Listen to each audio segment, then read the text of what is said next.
Have you ever been in a psychedelic container, a ceremonial space, or even just in a profound connection with someone and realize that you no longer can understand or sense what emotion is really yours, what sensation is yours, and what is actually being picked up from the other person that you are deeply connecting with? And if this is you and has been you, which chances are you've experienced this at least once in your life, whether inside or outside a psychedelic container, then this intimacy conclave is for you. My name is Cynthia. I am the co-executive director of the Sacred Synthesis, as well as the resident priestess who absolutely adores all topics focusing on intimacy, especially when combining them with our beloved understanding of psychedelic compounds and how they can really open us up in profound ways. And this topic is something that I hope you can walk away from this short but very deep dive into the topic with great skills, embodiment skills to understand when you might be enmeshing with someone rather just attuning to them. And I'll get into what that means as we move forward. If you're tuning in from YouTube, hello, welcome. We have a free school community, which you might be watching this from, which is where we do all of our most beautiful teachings, our monthly ceremonies, where we educate on the sacraments that we work with, silmethoxin and 5-MeO DMT. It's also where our community connects. It is a place where people from across the globe come in, share their experiences, their challenges, their celebrations. And I invite you to come more deeply into this container if you're watching us on YouTube. And if you're engaging from school, would love to see how you are moving through life right now. And I invite you to write into the different chat walls, maybe the daily check-in or the trip report, what is going on for you. And I would love for you to write in the comments or again on the chat wall if you've been in any form of enmeshment and how you've moved through it, if you engage with these practices, how they help you have a more personalized, embodied experience without losing that deep connection to others. All right, so let's get started. So today is all about non-sexual intimacy, focusing on what happens in the ceremonial containers of working with psychedelics. However, it can be applied to non-psychedelic containers as well, relationships. And there's a really deep resonance that can happen in these containers. And there also can be enmeshment. And most of us were never really taught the difference. So there's no shame here. And that's what this teaching is about. So you can start to differentiate why you're having this super deep bond with someone and why it might feel really good or why it might feel a little bit wonky. So I invite you to just take a comfortable position, feel your feet. Maybe it's touching the floor, maybe it's touching some socks. Just take one big breath in through the nose and out through the mouth. And know that this is deeply a space of self-inquiry, self-honesty, not being in a space of shame or trying to fix yourself, but just coming into full awareness of what your patternings might be. So first and foremost, let's start with the definition of enmeshment. So enmeshment is when psychological and or emotional boundaries get blurred between two people and kind of dissolve.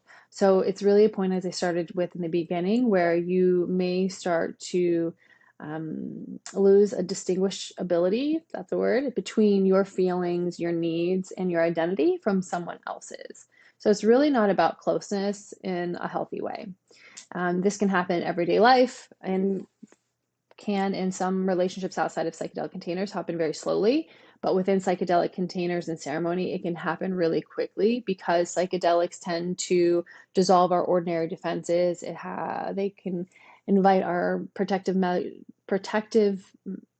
walls and protectors, energetic protectors, to stand down where we normally keep people at a distance that can be, maybe too much of a distance or maybe a comfortable distance for us. And our egos really soften and our nervous system starts to open quite a bit. And our heart can literally emotionally crack open. So this allows for you to feel a stranger's pain because normally we're coming into containers with people who we may not know. And you might be able to feel that person's pain, their joy, any type of pronounced energy and emotion coming from them. And it might be able to feel like just holding someone's hand is the most profound thing that you've ever done, or like connecting with their eyes is so deeply connecting, warm, and welcoming, and unlike anything you may have ever experienced before. And our heightened sensitivity is not wrong. It just increases this porousness in our energetic human energy field. If you've seen other conclaves, you may have heard me talking about our energy vehicle that makes up our embodied chakras, our transpersonal chakras, and many other aspects, including our auric field that's all around us. So that can just be a bit more porous, which can allow for deep opening, healing space that moves through the entire container and create massive shifts for everybody in the experience. Yet it can also lead to us taking on things and carrying things that are not our own. And we don't want to hold that responsibility and put more things in our energetic backpack, so to speak, that we want to ruck around for someone else. So you kind of move out of compassion and presence into like an emotional merging where you're not in resonance and in attunement with what you're going through while simultaneously tracking what's going on with someone else. So like you're not remaining within yourself. You're not feeling your own center and presence. And doing what you want, you are actually moving into enmeshment, which, like I said, is where you start to go through and feel like you're losing yourself potentially. You're not, you start taking on the other person's experience as your responsibility, and you might want to fix them or help heal them rather than staying in your own lane and just being the aware witness and the conscious observer and presence holder for that other person. And it might be flip-flop. Someone else might be taking on yours. And that is an old model of helping each other heal. And if you are a healer, you might be taking on other people's stuff, and it's time to just stop. Just stop and be the aware witness and stay threaded in yourself. So before or after ceremony can look like this. Before, during, and after ceremony. So you might be super focused on the other person's process and neglecting your own. So taking yourself out of your experience and focusing on theirs can be a bypassing technique so that you don't have to look at your own thing. You know, people talk about the wounded healer, and sometimes this comes into play. You might become emotionally responsible for that person and feeling like it's up to you to aid in their well-being. And as I said earlier, you put that in your backpack, and that's not your role, right? Maybe after ceremony, you know, the ceremony's concluded, you've gone home. You might still have really intense feelings about that person and that experience, also very common. And have deep longing for them, especially if you don't have deep connections in your home life. These profound connections can feel like great losses when we leave the container. And you might be feeling abandoned. That's a big one. And then lastly, if you're wanting to be more like that person, you might take on their identity, like the way they speak, their emotional patterns. This is a bit more intense, but I've seen it in myself and in others. And you might even take on other people's beliefs without really knowing why. And as I said, starting to feel very uncomfortable when you're having difficulty saying goodbye to them. So again, none of this makes you bad or wrong if you are a facilitator or just a participant. It really makes you a beautiful human who's opened up. And I want to applaud that ability to connect and stay, feel into another person. However, we want to ensure that we're calling back our own energies. We are giving back people theirs. And in other energetic conclaves that I've taught here and in my own teachings in separate places, I talk a lot about this practice of calling back our own energy.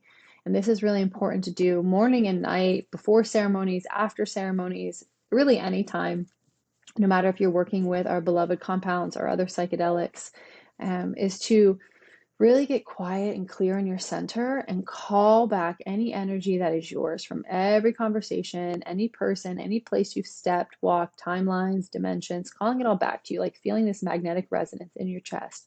You might want to do that now, just like feeling into your chest, feeling that energy come back into you. Like you're this powerful magnet in your heart center, just calling all aspects of you back. And then once that feels complete, you can command any aspect, emotion, thought, sensation, feeling, belief, anything that is not inherently mine to my soul's original blueprint, I command you out of my field, out of my field, out of your auric field, which is your beautiful energy egg around you and in your body, out, out, out, back to sender, sending back to sender, back to source, out, commanding it out. You might feel that leaving you, like as if there's a magnetic force outside of your being, just pulling that energy out, sending it back to source. You can imagine it going back to the sun, or if you work with candles or in water, you can have it wash away in the shower, just commanding all that energy out of your field. And then rooting into yourself, rooting into yourself, rooting into yourself. That's a beautiful practice. And the way I like to seal that, and I'm kind of moving through this a little bit more quickly than I have in other energy teachings. So come into our school community and you'll see more about the energy teachings, is to then imagine a beautiful crystalline light pouring into your energy field, like a beautiful iridescent light, just water falling through your field, just clearing it out, washing it out from the bottom of this egg that surrounds you all the way to the top above your head, about 2 feet. And then once that's complete, bringing in your imagination once more and covering your entire energetic field in a coat of gold, right? Just coating everything, this beautiful coat of gold where the only thing that can permeate is love and light and your authentic energy. This is a great way of clearing your field and then shielding your field that you can do before you go into a space or after.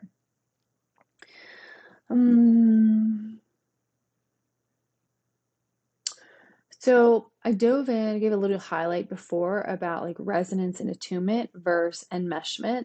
So attunement is this, or resonance with someone is really powerful because you can think about it in like a tuning fork situation. If you know what tuning forks are, if you hit one, it'll start resonating, and this one will start doing a little bit of a vibration if they're kind of in resonance.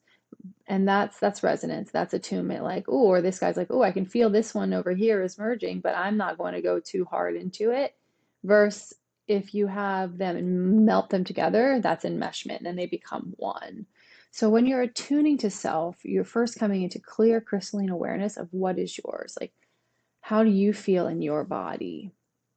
How do you feel in your soul? What thoughts are yours? You can even ask, like, it's a really powerful practice. If you're having a strong emotion or strong like thought or sensation in your body, you can get really quiet, bump into your higher self, connect with your deepest, most highest self, unity consciousness, and ask, like, is this mine?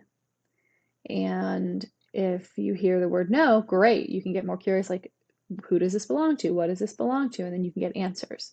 Or if it says, yes, this is yours, great. What percentage of this is mine? What percentage of this belongs to someone else or to the collective?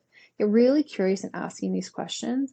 And then you will start to attune and be able to sense what emotions are authentically expressed and how they show up in your body, and really be in embodied awareness, because your body is this beautiful communicator to you. And if you're not numbing out and you pay more attention to signals your body sends you, can be in self-attunement and tracking what's going on in your own field while talking with someone else who could be having a very big experience, whether happy, sad, challenging, celebratory, and you can be in observance of them and not have your field change, right? You can feel what they might be feeling and know that that's theirs. So there's this separation without fully merging. Whereas if you're completely permeable, and many empathic people are psychic people, many who work in psychedelic containers or are participants, you become more open and your nervous system can take on other people's energies very quickly. Many of us have done this since we were children in order to survive, and we're very, very porous. So that's why doing our own energetic clearing, getting really self-attuned is very important, so that we can map ourselves and then go into containers, go into relationships, and stay consciously connected without merging, without meshing, right? So again, you're kind of in witness rather than in the experience. Like you're not like going into the other person's trauma experience and getting triggered by it or emotionally like tousled. So in ceremony, there can be some challenges with this and beauties around this. Like we intentionally work in a container and circles most of the time to feel the energy of others, to move through their experiences. We are collectively healing, right? And we make those conscious agreements. And during that ceremonial space, it's really important to know that the default mode network is turned down or turned off. And that's the part of the brain that's most associated with the separation of self. And when we're working, say, with 5-MeO, this is, the God molecule, unity consciousness. It starts to dissolve our ego in really big ways so that we can soften to the truth of who we are. And it's really important that when we come out of those experiences, we understand that we just did a big rapid healing with other people and we became very permeable. And this is also why we want to be careful who we're doing ceremony with. You really want to know who your facilitators are, and feel good about the container you're moving into. And it is profound medicine to be in that non-dual community connection space. And it really creates this experience of interconnection, which is what we're after, right? But remembering we are soul, individual fractals of a soul, right? And of the allness, the totality that is the everything. So we are a sun ray and the sun, because we are made up of the sun's energy. But so we want to connect with everybody. It feels really good to merge and come together, right? But it's super important to stay in kind of sovereignty when we're coming out of these containers and really anchor into what is really here for me, what is mine. And there's some practices that I want to share with you surrounding how to connect and then also how to come back with yourself. So I already shared with you kind of the way to command your field, command energy out of your field that's not yours, and to call back your own, and then kind of protect your auric membrane, so to speak, right? And remember, it's the gold that you put around your field, it's more of a membrane than a wall. Like, we want to walk through life with hearts open, sensing into the fields of others without taking on their stuff. And that's why I invited you into commanding that what pours through your field is only of your energies, only of the love and the light, that you're divinely connected, using really commanding language, confident language, so that your cell's membrane, your auric field's membrane, is permeated with like warmth and care and connection and empathy, compassion and empathy from the heart, rather than going into, I need to fix this person. So yeah, you can be a little bit more commanding of your field. So what is a practice I'd like to do? So here's a good one. So we already talked about the field. This is one that's very simple that you can do at any time, and it's talking about anchoring in. All right, so doing an anchoring in check-in. And what I mean by that is you can do it in mid-conversation, mid-ceremony, even mid-holding, if you're in a holding situation, whether it's energetic or physically holding someone, or after the ceremony closes, you can say, ask yourself, can I still feel myself right now? Maybe you want to try that right now. Can I still feel myself? And this is a somatic question. It's not about content, right? It's not an am I okay? So let's try, can you feel your feet? Or can you feel your breath moving in and out of your lungs or in and out of your nostrils? Can you tune into that? Feet on the floor, air flowing in and out of your nostrils. Like, can you locate a sense of you in your body somewhere? And if yes, you're in resonance with yourself, you're in self-attunement, like, okay, I can feel myself. Okay, I can feel like in my lower left abdomen, there's a sensation there. Okay. And if you can't feel yourself, you've probably blurred your field and you've started to merge or enmesh, and it's okay.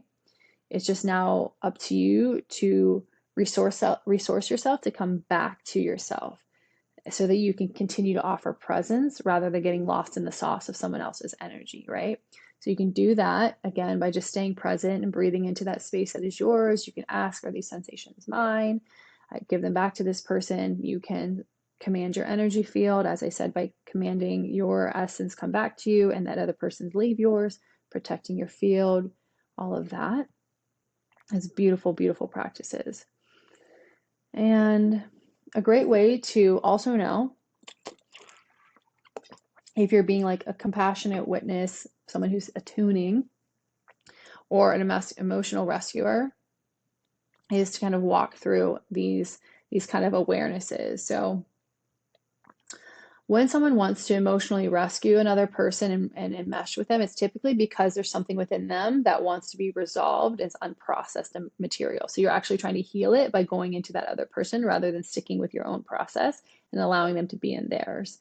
So typically people want to have this urgent need to fix someone or soothe them or resolve the other person's experience because they can't feel comfortable, they can't feel settled or confident unless that other person feels better, right? Because you're resonating, your tuning fork is acknowledging something within them that is within you. So you're like, oh, I got to fix them so then I can feel safe, right?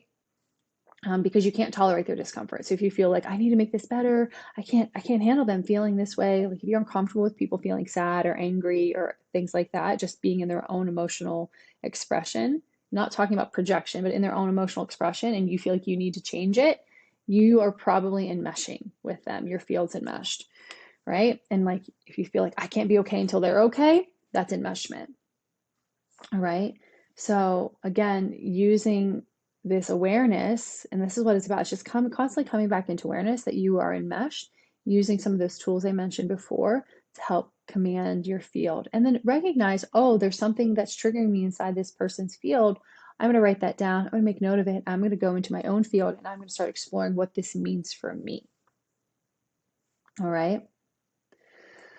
So another practice just before we close out is I want you to just close down your eyes or soften them if that feels good, and get into a comfy position with your feet on the ground, hands resting easy.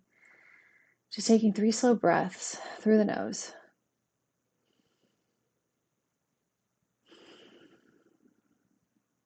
Out through the nose, in through the nose. And with each breath, just feeling a bit more settled in your place. One more breath. And bring your attention to your chest, your heart chakra. Sense what's here. What sensations are here? Do you feel warmth? Do you feel openness? Do you feel tightness? Is there nothing? There's no sensation. Just noticing that. And once you start to feel into your own presence and what this energy is here in your chest, sensations, whatever, I want you to bring to mind someone you feel deeply connected to. Someone you've experienced real intimacy with. Not necessarily sexual, just intimacy of connection, vulnerability, profound care. And let their face or presence or energy come into your mind's eye. Now, as they've come into your field of awareness, track what's happening in your body, what's happening in your chest. Okay. Notice the difference between what you feel. Do you feel pull towards them? Feel sadness, grief? What comes forward? Now, I want you to come back into awareness of your own body, your own chest, your own field. Can you feel your chest? Can you feel your feet? And now can you call back their energy and feel it at the same time, differentiating between their energy and yours? Can both exist at once? And if yes, this is dual awareness, and this is attuning to self and attuning to the other. You're resonating and being sovereign in your field while also connecting to them, and you're not merging. Now, if you're only able to feel their field or yours, that's perfect. That's just information for you to move forward with. That right now you have the capacity just to feel your own, or you are merging with them and you deeply feel into them.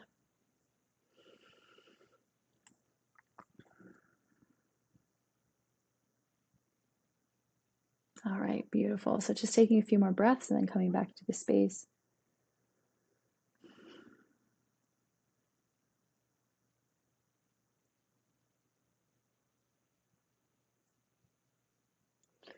All right, so we've covered a lot, and I don't know how I've been recording for about 25 minutes. And I hope that this provides you with a bit more understanding of what enmeshment looks like, what it doesn't look like, and how it is important to go into these containers to open ourselves up, but then also to map what's going on in ourselves. And remember that you can come back to this recording anytime. If you have deeper questions, come into the school community, chat in the daily check-ins, and share what your questions might be. And remember that this is really important sacred work, and you can always go deeper into self. And this somatic framework of feeling into yourself and feeling into someone else's is a great practice to do regularly. Just ensure that you're staying on your game with mapping your own body, your own energetic system. And I look forward to hearing how this works for you. If you have other practices that you like, feel free to drop them in the comments below or write again, as I said, in the daily check-in while in the school community. I absolutely love sharing this information with you all and invite you to always come into our ceremonial containers every month. We have a virtual ceremony working with silmethoxin or 5-MeO in a low format, either in the Unity Mist or the Jaguar Light one. Until next time, I love you all and take care.